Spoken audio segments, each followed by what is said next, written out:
Jeigu nori nueiti greitai, eik vienas. Jeigu nori nueiti toli, eik drauge. Ai, matai, nu tai va. Čia šiek tiek siejas su tuo tokiu Susijęs Liuiso? nepavargimu ir susijęs Liuisu. Jo. Visą laiką viskas su juo siejęs. Viskas su juo siejasi, viskas yra siejęs Liuiso kišeniai. Ne, žiūrėk, kažkas yra pasakęs, ne, tikrai kažkas turėjo šitą dalyką pasakyti, kad gyvenimas yra ne sprintas, o maratonas. Ir kad ir kaip skambėtų... Marathon. Kad ir kaip skambėtų kaip klišė. Kas? Etiopiečiai. Etiopiečiai yra visų pagrindinių posakių pasaulyje pasakytai. Taip pat kaip ir tą su tuo... Maratoną. Jeigu nori eiti... Ai, nu taip. Ne graikai. Nesvarbu, kad graikai išrado maratoną, bet... Prie ko čia graikai išvis? Prie ko čia graikai ir maratonas vasme? Tas graikas dabar... Graikai yra prie Makedonijos. Jisai dabar graikas ant pakeitimo lauktų ir niekada nebūtų pakeistas, ta prasme, bėgime. Etiopietis prabėgtų, nepastebėjęs graikos. Etiopietis jau 2 maratonus būna prabėgęs per tą. Vien žodžiu, jeigu mes norim suprasti apie gyvenimą. Pasižiūrėjau tą vadinamą etiopiečio, to, kuris išbėgo greičiau nei 2 valandos maratoną, kur laimėjo Londono maratoną jisai ir padarė tą pasaulio rekordą. Jo bėgimo tempą. Ten, kiek atsėd jisai bėga kokiu tempu. Tai aš galvoju, mes vidurinį mokyklą 100 metrų taip nebėgdavom greitai. Kiek su maratonu bėgo. Pradedi bėgti 100 metrų, jis tave aplenkia ir jis nubėga per visą Klaipėdą ir atgal grįžta tą pačiu tempu. Tai va. 1 kilometrą. Kiek tave teisybės yra, aš nežinau, bet aš tokį esu girdėjęs, kad etiopiečiai treniruojasi maratone, bėgdami paskui laukinį gyvūną. Gazelę, pavyzdžiui, ten stirną, elnę. Čia nėra kas nors rasistinis pasakymas. Ne, prie ko čia rasistinis, kad bėga paskui gyvūną, tol, kol gyvūnas pavargsta. Ir tada suvalkai. Ir tada jisai žino, kad treniruotė baigta. Supratau. O taip, įsivaizduoji? Nu, čia kas yra, čia liaudis folkloras kažkoks, ne, tikriausiai yra. Jo, pasmės, iš kur pas juos tiek ištvermės? Nežinau. Tikrai nežinau. Realybė būtų įdomu pažiūrėti, nes jo, iš tikrųjų kaip... Nėra sprintas. Jo, bet maratonas. Tai mes šitaip gudriai užvadinam tą savo dabar artimiausią nuotykių savaitgalį Nepadusk prie Dusios ežero, būtent apeliuodami į tai, kad reikia gyventi tarsi bėgtų maratoną, o ne sprintą, nežiauriai greit gali pavargti. Ir iš tikrųjų, kažkaip tai man atrodo, mes iš tikrųjų ką mes čia darom? Mes visą laiką prieš savo nuotykių savaitgalius, ne visą laiką, bet neretai, bandom pasikalbėti apie... Dažniausiai jo. Paskutinį kartą kalbėjomės, man atrodo, prie Jono kalnelio Klaipėdoje. Kalbėjome apie tai, ir kiekvienas žmogus yra sala. Ir tas savaitgalis mums gerai pavyko, mes 7 valandas plaukėme laivu. Tai šį kartą neplauksim po Dusios ežero laivu, bet šiaip panašiu metu mes darėm. Lapkričio mėnesį dar po to renginių dar buvo, bet nebesikalbėjome šitaip, bet plaukėm 7 valandas laivu, dabar tiek neplauksim, bet nemažai paeisim. Šalia įspūdingų, iš tikrųjų, vandens telkinių Dusios ežero, bet čia ne apie tai galbūt, bet apie pačią temą. Nepadusk. Svarstau aš apie šitą dalyką. Kažkada buvo mano gyvenime toks laikas, kai jaučiaus kaip bėgu, kaip žiurkėno ratelį. Atsikeli, treniruotę, eini į darbą, tada dar studijavau, tada eini į studijas, dar žaidžiau krepšinį, tada eini pažaisti krepšinį, grįžti namo, pavalgai, eini miegoti ir kitą dieną lygiai taip pat.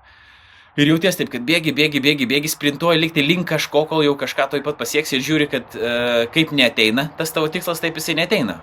O leki kaip akis išdegęs, yra toks posakis irgi lietuviškas, jau nebe etiopų, man atrodo. Leki ir labai greitai gali pavargti. Ir kažkaip atėjo toks momentas, kad reikėjo permastyti savo gyvenimą. Kodėl? Kur aš šitaip dabar bėgu?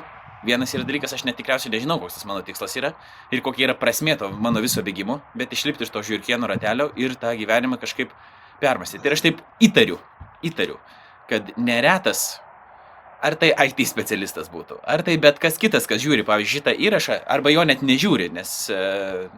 Tu žmogau, kuris žiūri šitą įrašą. Tu, būtent tu. Tai tikėtina, kad yra užsibėgęs, pavargęs ir netgi išgyvena tam tikrą tokį absurdą. Kas čia dabar vyksta? Tai mes norim pradėti nuo šito pokalbio ir tada pakviesdami savo savaitgalį. Ir net jeigu net važiuos, vis tiek galite pasiklausyti, pasvarstyti trumpai šitą temą, kur mes čia taip lekiam ir ką reikėtų dabar daryti, kad mažiau lėktumėm ir suvoktum iš tikrųjų, kad gyvenimas yra ne sprintas, o maratonas. Kokia tau mintelė ateina į galvą? Gudri. Ne, visų pirma, tai dinamikos daina. Nebėg, tu taip greit gatve. Yra tokia diena iš tikrųjų. Yra. Šoktumėm dviese, po meilės lietumi. Jo, bet ten yra kažkas, kad ko tu greit lėki tenai gatve, kažkas toks. Ne, mintis visiškai tokios pačios, kad kaip ir tu sakai. Aš atsimenu ne kartą iš tikrųjų šitą temą esu gvildenęs, toks žodis įdomus yra, ypač moksleivių tarpe, studentų tarpe, kad kodėl mūsų gyvenimuose mes labai laukiam kažko tai ir niekad nesimėgaujam dabartim. Mes visuomet laukiam kažko ir jeigu moksleivių paklausus, ko tu lauki labiausiai, tai atsakymas dažniausiai būna atostogų. Bet atostogų metu jie labai greit, nežinau, kažką tai veikia ir praleidžia atostogas, paskui laukia gimtadienį, paskui laukia kitų atostogų, dar. Ir tas pastovus judėjimas žiauriai greitais, tais trumpučiais sprintukais. 2 mėnesiai atostogos. Ir atrodo, palauk, o tai visi metai, realiai, kaip jie praeina, kodėl taip greit pralekia. Ir tai teisybė iš tikrųjų, ir tas, aš galvoju, pats, ką aš patiriu, tai tik tai tokį momentą, kad nežinau, stresą, nerimą kažkokią įtampą, tais bėgimo momentais, jeigu jie atsiranda, kad stop, kam to reikia, kam iš šis įbėgėjau, taip, ta prasme, kur skubu. Ir pastaruoju metu labai dažnai, tikrai, ypač pastaraisiais mėnesiais, rudenį, rugsėjį, spalį, labai dažnai girdžiu savo aplinkoj žmonės vis pamininčius tą laiko, kad laiko nėra. Ir tas man toksai, nežinau, užmetimas vis laik man pačiam, kas čia per nesąmoningas posakis yra. Iš vis, kas čia per nesąmonė tas teiginys, kad laiko nėra. Kaip suprasti, laiko nėra. Kaip taip šis žmogus gali šitą teiginį leisti savo gyvenimą. Pilna laiko, ta prasme, iš tikrųjų, vienodai, 24 valandos. Laiko visą laiką yra tiek pat, atrodo. Taip, bet kad tas teiginys toks tapęs, kad jo nėra, ta prasme, kad lygtis žiauriai dar reikia užskubėti, dar truputėlį per lėtai, nes laiko nėra, užšakės. Ir netgi, aš galvoju, tas požiūris į traukinį vėluojant, į lėktuvą, į keltą vėluojant, į autobusą vėluojant, ne? Tai netgi tas požiūris, tai laiko nėra, kad mes vėluojam, turim x valandą būti kažkur, tai palauk, stop, taigi bus kitas lėktuvas, kitas keltas, kitas autobusas, kitas traukinys, palauk, ta prasme, kodėl va taip užforsuota. Tai mes net nekalbam apie bilietą nupirktą. Čia mes kalbam apie tai, kad, arbatos atsigeriam, laiko nėra, žinai. Jo, žinai, aš čia tą patį pavyzdį apie tavo tą lėktuvą, pavyzdžiui, vėluojantį, klausiau pokalbio tokio apie stoikus. Toks filosofas kalbėjo apie tą stoicizmą, tokią filosofijos rūšį, ir sakė, kad jis yra praktikuojantis stoikas pats, tas filosofas. Jis sakė, kai bando bent jau kažkurios principus taikyti, sako, kokius principus konkrečiai taikai tame savo gyvenime. Tai sako, pavyzdžiui, jeigu lėktuvas vėluoja, mano konkretus tavo pavyzdys, jeigu mano lėktuvas vėluoja, klausimas yra toks, ar aš galiu dėl to ką nors dabar padaryti? Nes dauguma žmonių, sako, iš karto bėga į oro linijas aiškintis, pavyzdžiui, arba atšauktas yra skrydis, aiškintis, kažką daryti, maltis, muštis, stresuoti, nervuotis. Ir sako, aš klausiu savęs, ar aš galiu ką nors dėl to padaryti? Mušinėti balionus. Jo, pavyzdžiui. Ir panašu, kad aš nieko dėl to vėlavimo ar dėl skrydžio šaukimo aš negaliu padaryti, bet ką aš galiu padaryti, tai reiškia, kol visi pyksta ir mušasi ir jaudinasi, aš galiu užsisakyti kitą skrydį, galbūt tada gauti geresnę vietą kažkokią, arba tiesiog atrasti savo tinkamą laiką. Tada aš galiu nueiti atsigerti kavos, ten arbatos ar kažko, nusiraminti truputį, pasėdėti. Po to aš galiu atsakyti į mailus, kuriem niekada aš laiko nerandu, tarsi visą laiką lėkdamas. Kitaip tariant, į tą situaciją aš galiu pažiūrėti visiškai kitaip, vietoj to, kad aš stresuočiau. Aišku, čia nėra taip, kad paimi ir tą pačią sekundę viską gali padaryti, bet viskas prasideda bent jau nuo tokio įsisąmoninimo, ne, kad yra tokių situacijų pasaulyje, kur tu negali suvaldyti, ne viską tu gali suvaldyti. Ir tada klausimas yra, kokia yra mano reakcija į tai. Bet kitas dalykas yra, atrodo, dar svarbesnis, kad mes dažnai net nesuprantam, link ko mes bėgam. Tarsi, lėki, bet žiūrkienų ratelis va toks ir yra, jis yra betikslis. Tai nereiškia, kad tu neturi dirbti tenais, neturi kažkur atsirasti, nes, pavyzdžiui, kodėl tu gali nenorėti vėluoti, yra dėl to, kad tu gerbi laiką kažkieno. Tai nekalba ir niekas to, žinai, tos pozicijos neturi, žinai, kad dabar tingėkim, iš vis nieko neveikim, žinai, sėdėkim ir žiūrėkim į, nežinau, nusileidžiančią saulę. Ir ne, apie tai nekalba. Kalba labiau apie tai, kad mes norėtumėm, kad saulė truputį greičiau nusileistų, nes mes laiko nebeturim tiek ilgai sėdėti, žinai, ant greituko. Nusileido ir viskas, važiuojam toliau, staigiai. Bet čia problema yra. Jo, ir tas kažkoks skubėjimas nuolatinis, jisai yra, net jeigu tu jo nenori, tu vis tiek gali išgyventi. Tai vienas dalykas, aišku, yra technologijos, tas nuolatinis skubėjimas, kad rodo viską, turi greitai žinutės reaguoti, tave gali pasiekti, bet kada, seniaugi taip būdavo sunkiau pasiekti, tai nereiškia, kad visą laiką senesnį laikį. Neturėdavo skubinimo lėtinimo funkcijos. Nebuvo tokio dalyko. Taip, čia kitas dalykas. Čia iš tavo socialinių medijų filosofijos paskaitų jau, tu čia šitą dalyką ištraukti. Bet tas dalykas, kad tokio dalyko net nebuvo. Pačiausiai nebuvo tokios galimybės pagreitinti tai, kas yra nenumatyta pagreitinimui. Filmas, ta prasme, jis nenumatytas pagreitinimui, bet tu jį nori pagreitinti, nes tu neturi laiko. Paprasčiausiai, tu neturi jo. Bet situacija išeina, tai čia socialinės medijos ir šiaip technologijos yra vienas dalykas, kur atrodo, mums turėjo daugiau laiko palikti tam, kad mes galėtume bendrauti. Iš tikrųjų gaunasi taip, kad mes dar turim tapti efektyvesni. Pavyzdžiui, jeigu ten kokius verslo mokymus nueini, visą laiką viskas yra apie efektyvumą. Kiek įmanoma daugiau kilti, parduoti ir nuolatinis stresas, visą laiką į deadline, kažkokie sunkumai. Ir to laiko ne tik, kad atrodo, nubėgsi. Ir kitas dalykas dar, žinai, yra tas. Jo, mano šuo kažką pamatė. Ir dar kitas dalykas, pažiūrėjau, aš man Vilniui teko vienu metu gyventi prie vienos judriausių Vilniaus gatvės. Tas miegamojo langas buvo tiesiai į tą gatvę. Taip išėjo. Ir net laisvą dieną, jeigu, pavyzdžiui, man reikėjo dirbti savaitgalį ir turėdavau pirmadienį, nusprendžiau, gal pasiimsiu laisvą dieną, truputį pailsėti, nes savaitgalį dirbu. Ir tas nuolatinis automobilių važiavimas, važiuoja, širdis kalatojasi, niekaip vis tiek negali nurimti, nes atrodo norėtum, bet nesugebi. Ir prie ko aš dabar vedu. Tai neužtenka, atrodo, net ir įsisąmoninti to dalyko, bet kartais ir fizinė aplinka padeda tau truputį nurimti. Aš dabar gyvenu kaime, kaip ir tu seniau gyveni negu aš. Automobilių čia gal girdisi, kažkur jie važiuoja, sąlyginai gatvė yra netoli, bet iš principo vis tiek, ne? Čia yra kaimas. Matau, upė, teka lėtai, jos tenais nepagreitins, yra kaip yra, nebent atidarytų tenais užtvanką ir taip toliau. Bet čia būdamas, aš tikrai jaučiu, išgyvenu tą patį laiką kaip lėtesnį laiką. Tiesiog, negu kad būdamas mieste. Ir viskas. Tai pavyzdžiui, būtent tokiam savaitgalį, kodėl norisi mums ir to savaitgalį suorganizuoti ir kviesti žmonės, yra tai, kad neišeina vien pamastymų savęs kažkaip sustabdyti, suvaldyti, ar dar kažką ta aplinka, jinai padeda kažkaip įeiti tam tikrą būdą ir į tam tikrą būvį, kur tu tą klausimą ne tik permastai, ką mes irgi planuojam daryti, permastyti tą klausimą, bet to pačiu ir patirti. Kad reikia nueiti iš vienos vietos į kitą. Nebūtinai reikia nuvažiuoti, mes galim nueiti. Eidami mes galim bendrauti. Mes galim užsivirti arbatos, mes galim sėdėti ilgai iki vakaro, nes mums nereikia niekur lėkti, bent vieną dieną. Kad nereikėtų niekur lėkti. Kai mes darėm tą čia savaitgalis irgi buvo, kai mes ėjome iš Nidos į Smiltynę. Ir tada, kai mes ėjom, aš galvoju, man asmeniškai buvo tai tokios įdomios patirtis, kad toks yra planas, taip mes planuojam nueiti nuo Nidos į Smiltynę ir paskui galiausiai parvažiuoti ten mieste. Ir tu dėl to nieko negali padaryti. Ta prasme, tavo tikslas nėra nuskubėti kažkur tai ir palikti kitus ir greit nubėgti kažkaip, tai, arba nežinau, galiausiai, tiek to nesąmonė. Supratau mintį supratau, aš nuvažiuosiu su mašina. Bet nueiti, ir viskas, ir eini, ir tas tada tos valandos kažkaip tai visai kitaip jaučiasi. Ir man labai tas dalykas, ne tai, kad man padėjo, bet man labai jis patiko. Tikrai tas buvimas ir ėjimas tuo greičiu, kokiu tu eini ir viskas. Ir tikrai, čia kaip tas maratonas, čia iš tikrųjų truputį didesnis atstumas nei maratono tas nuėjimo, bet ten tu niekur nenusprintuosi. Ir aš galvoju, per gyvenimą identiškai tas pats.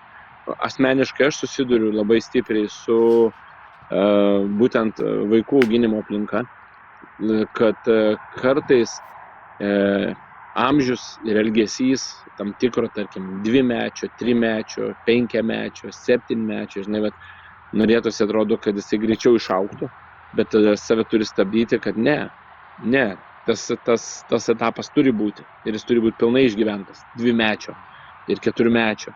Ir ta prasme, ir kažkada jisai bus suaugęs žmogus, bet tas nenuskubėsi nieko, mėgaukis, šito mėgaukis, gyvenimas yra visas tas, ilgas maratonas, ilgas, iki pat gyvenimo galo, ir tu negali prabėgti, kaip žinai, į lietuvių kalbą įsiterpęs yra praskipinti, staigiai, praskipinam, čia vaikai suaugę, viskas tvarkoja, kaip su suaugusiais bendraujam, visi adekvatus. Tuo labiau, kad tas augimas jisai neįvyksta greitai, kad pati augimo prigimtis yra tokia, ne, kad tu gali ir augalą kokį nors trąšų privaryti, visokių cheminių, ir jisai gal greitai užaugs, bet klausimas yra, koks vaisius bus, koks rezultatas to paties augalo bus, ar jisai bus sveikas, jeigu tenai yra kokie nors iš tikrųjų valgomi vaisiai iš jo, ar jo ten kamienas bus tvirtas ir taip toliau. Atrodo, čia irgi toksai klišinis kaip ir... Pat nelabai norėsi. Jo. Ir taip pat ir atrodo su žmogumi kartais taip irgi norisi, pavyzdžiui, norisi žiauriai būti kantriam, pavyzdžiui, aš noriu būti kantrus, žinai, noriu greitai būti kantrus. Noriu dabar būti kantrus. Ir panašu yra, kad kai kurie dalykai tiesiog gyvenime neateina greitai ir jeigu visą laiką lauki, kol viskas įvyks greitai, tai tada žiauriai gali sudegti. Tiesiog iš tikrųjų, žiauriai gali sudegti. Ir aš manau, tai yra neišvengiama ir jau, kad ir kokia ta gyvenimo patirtis yra, jinai vis tiek yra, sukaupta šiokia tokia, tai matai, kad tai yra neišvengiama. Tai yra garantuota, tai yra, ta prasme, tas sudegimas, arba kaip dabar vadinamas perdegimas, arba išsekimas, arba ten įvairus emocinis, žinai, tas sutrikimas, tai yra neišvengiama. Tai tiesiog būtinybė, tai yra sprendinys, tai yra lygybės ženklas ir tai bus. Jeigu tu darai kažką tai ne taip, kaip turėjo būti, jeigu tu nenorėjai išlaukti, jeigu tu nenorėjai pasimėgauti, tu norėjai labai viską greitai veikti, tai yra neišvengiama. Ir paskui žmonėm nutrūksta. Žinoma, žmonės tada sako, viskas blogai, nieko nenoriu, gyvenimo nenoriu, noriu sėdėti po medžiu, žinai, ir į dangų žiūrėti. Tai yra vėlgi tas jau priešingas ekstremas, palauk, stop, ne, gyventi reikia gyventi, reikia eiti per tos sunkumus, bet reikia jais ir mėgautis ir neskubėti, po truputį.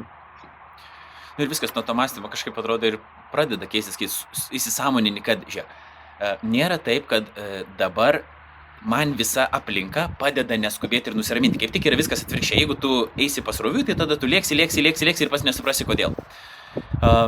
Ir tada tuo burtažodžiu toksai efektyvumas arba ten, nežinau, maksimalūs rezultatai tais ir galėsi kažkaip bandyti vadovautis. Tai kadangi matom, kad aplinka nepadeda, reikia pačiam kažkaip, suprasti šitą dalyką, įsisąmoninti ir tada atsidurti tokioje aplinkoje, kur tu galėtum pradėti kažkaip nurimti. Ir Blezas Paskalis, neatsimenu, kelintas dabar čia amžius, bet irgi mes kaip kalbėjome, 15-16 jis laiktas, bet ne, 17 amžius.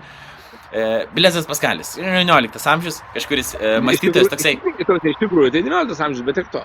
Jeigu tu nežinai tikrus dalykus, 8 metai. Jo, tai Blezas Paskalis yra pasakęs vieną tokį teiginį, kad visos žmonijos problemos kyla iš to, kad žmogus nesugeba vienas ramiai pasidėti savo kambaryje. Kad žmogus, ne tik, tada atrodytų mums, kiek mes žinom iš istorijos, kad žmonės taip stipriai nelėkė. Ir čia net nesenai mačiau kažkokią antraštę, kad, nežinau, viduramžių ten valstietis ilsėjosi daugiau negu šiuolaikinis britas. Turėjo omeny atostogų tarsi daugiau turėjo. Ir laisvo laiko, sakykim, turėjo daugiau. Nors mums atrodo, kad tie baudžiauninkai valstiečiai visą laiką dirba, bet pasirodo, mes esam tiek dabar įsikinkę ir tiek viską dabar veikiam greitai, kad gali būti, kad tas viduramžių žmogus kuris turėjo dirbti dėl maisto ten kiaurą dieną praktiškai, jisai gal netgi daugiau laisvo laiko turėjo negu kad mes. Bet mintis yra ta, kad mes ir bijom pabūti su savo mintim. Aš irgi klausiau nesenai tokio vieno podcast'o, tinklalaidės, su vienu žymiu Lietuvos tokiu žmogum. Jis sakė, kad visą laiką turi fone laikyti televizorių jungti ar valgo, ar dar kažkas, nesvarbu. Televizorius, podcastai, kažkas turėti visą laiką, nes jis negali būti tyloje. Ir sakė jam jo terapeutė, nes sakė, apsilanko pas psichologą, kad, sako, matyt, tu tiesiog bijai likti vienas su savo mintimis. Čia atrodo toks kaip duotybė. Taip ir jis sakė, taip ir yra tikriausiai. Tai jis įvardino tą problemą ir Paskalis tą pačią problemą įvardina, kad mes bijom likti vieni patys su savo mintimis, nes mes nežinom, kaip su jom reikia tvarkytis, dėl to veiklomis visokiomis galime užkimšti tą savo gyvenimą ir tada nebereikės svarstyti. Aš manau, kad šiuolaikinio žmogaus pačios mintis jos irgi žvėriškai greitai bėga, arba ta prasme, nuo visos aplinkos, nuo viso vizualo, ką jisai mato. Aš manau, kad jam labai sunku yra su to, žinai, galvos garsu, kas darosi galvoj. Ir dėl to jisai jau geriau jungia kažką tai iš šone, tą foną. Nes jeigu išjungs, tai, sako, pas mane galvoje darosi, tai yra baisu, tipo, ir tada tu, tipo, negali jau ramintis, ir tada jau į trasą eina pas žmonės medikamentai, kurių pagalba jie nori rimti, ta prasme, užmigti. Toksai amerikietis draugas mano kažkada sakė, sako, jeigu aš atsigulęs į lovą per 1,5 minutės neužmiegu, sako, aš žinau, kad kažkas yra negerai. Ta prasme, nes, realybė yra tokia, jeigu aš, ta prasme, atsiguliu miegui, ir prasideda mano pokalbiai galvoj, tai, ta prasme, kažkas yra negerai tada. Jau kažkur aš skubu, ta prasme, aš jau kažkur, ta prasme, aš turiu sėtis. Tai identiškai taip pat, nes nebūtinai su miegu, identiškai taip pat su paprastu savaitgaliu. Žmogui pasiūlius, sakė, norėtum savaitgalį praleisti ramiai, kiek laiko trūks, o kada laisvės, kada bus, kada baigsis, kada prasidės, kada tiksliai, Ir atrodo taip įdomu, žmogus nori greit suforsuoti tą maksimalią patirtį, efektyviai įstumti, greitai į savaitgaliuką, patirti, čik, suarchivuotą, suzipintą ir paskui, pasižiūrėsiu, kada sueis. Čia nesąmonė, per gyvenime taip nevyksta. Ir čia sakau, neišvengiamai judėjimas link kažkokio kataklizmo. Na, žinai, net ir pat, pavyzdžiui, kad jeigu marketingo tikslais mes norėtum savo kažkaip tą savaitgalį reklamuoti tokį kaip gyvenimą keičiantį savaitgalį, aš galvoju, mes sąžiningai negalim to daryti, nes gyvenimas per savaitgalį pilnai negali pasikeisti. Taip, gali būti kažkokia patirtis, džiugi, gali būti liūdna, dar kažkokia priklausomai nuo konteksto, kuri padaro labai didelį įtaką gyvenimui. Bet jeigu kalbamės apie pasikeitimą, charakterio pasikeitimą kažkokį charakterio pasikeitimą požiūrio, kažkokį gyvenimą, tai per dieną nepasikeičia, tu turi ugdyti. Jo, tas užtrunka. Tai mes, pagrindinis dalykas, ką mes bandom padaryti, Soreno Kierkegauro, kito filosofo žodžiais tariant, mes bandom atkreipti dėmesį, aš taip bent jau įsivaizduoju savo savaitgalį, atkreipti dėmesį į kažkokią problemą, kuri egzistuoja ir suteikti galimybę tą savaitgalį tokį kažkaip pabandyti bent jau dėti pirmą žingsnį link supratimo, kas yra kažkaip ne taip, arba jeigu esi supratęs, tada suteikti aplinką tokią, kurioje galėtum kažkaip po truputį suprasti, kad ir kiti kažkokį panašų dalyką išgyvena ir tada ne tai, kad čia yra kažkokių problemų sprendimų ratelis, bet tai yra grinai geras savaitgalis pabūti tiesiog. Geras savaitgalis pabūti, kur tu esi priverstas nelėkti, kur tu nenori išsitraukti net telefono, kur tu gali pasėdėti ilgai, pagertos arbatos arba kavos, kur tu ilgai daraisi maistą ant laužo ir kur toks lėtesnis gyvenimo ritmas, kuris tave kažkaip priverčia ir pajusti, ir pamastyti, kad kažkaip galbūt galėtų būti kitaip ir tada jau grįžęs namo, tu ant to galėsi pradėti statyti savo charakterį. Tai mes ne burtininkai esam kažkokie, kurie dabar paimsim ir pakeisim žmogų arba pakeisim pačių save, mes patys esame lygiai tokiam pačiu. Tu negali tai vienareikšmiškai nesam burtininkai. Pavyzdžiui, supratau, specialiai tau. Čia yra įspūdinga. Taip, čia yra įspūdinga. Tai va. Opa, tai žinau, kad atsargiai. Gerai, tai mes lapkričio 8-9 dienom dabar Dzūkijai renkamės čia jau, kai šitas vaizdo įrašas įsėš, tai čia bus iš kelių dienų visiškai jau, bet jeigu tą įrašą žiūrit jau po to, kai jis bus pasibaigęs, tai tada galbūt bus ateinančių, bet bus ateinančių kažkokių renginių, tai sudalyvaukit juose ir jo kažkaip, ar dalyvausit, ar nedalyvausit, nesvarbu, bet kažkaip bent jau pamastyti apie tai, kad kur mes lekiam, savo tą klausimą tokį užduoti ir ką būtų galima padaryti, kad aš truputį galėčiau nuramyti savo širdį, nuramyti savo protą. Kur leki žmogus? Va, ypatingai šitai žodžiais. Tai va, pasimatome Emiliu su tavim greitų metu, Dzūkijai pasimatom su jumis tie, kurie atvažiuosit ir tada iki kitų kartų. Bus fainiai. Bus gerai, tikrai.